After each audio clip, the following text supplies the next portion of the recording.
Post જનજાગૃતિ માટે મૂકી છે અને આવા સ્વામીઓને જે તે સંસ્થાએ હાથી કાઢવા જોઈએ, એને પ્રોટેક્ટ કરાય નહીં, એને સેફ પેસેજ અપાય નહીં. આવા લોકોને તરત કડક કાર્યવાહી થાય તે માટે ખુદ સંસ્થાએ ફરિયાદી બનવું જોઈએ.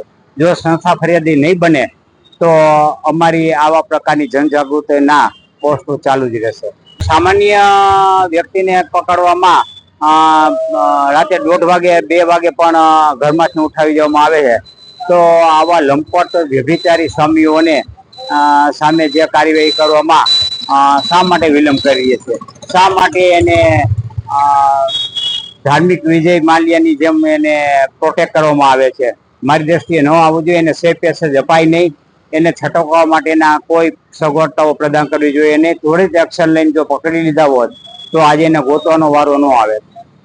જ્યાં સુધી આવી ગુરુકુળમાંથી આવી સંસ્થાઓમાંથી આવા હલકટ વ્યભિચારી સ્વામીઓને હાંકી કઢાય નહીં અને એની વિરુદ્ધ સખત કાર્યવાહી અંગેના પગલાઓ લેવાય નહીં, ત્યાં સુધી મારી દ્રષ્ટિએ તમામ જનતાને વિનંતી, તમામ ભાઈ બહેનોને વિનંતી કે આપણા બાળકોને આવા ગુરુકુળમાં મોકલતા નહીં.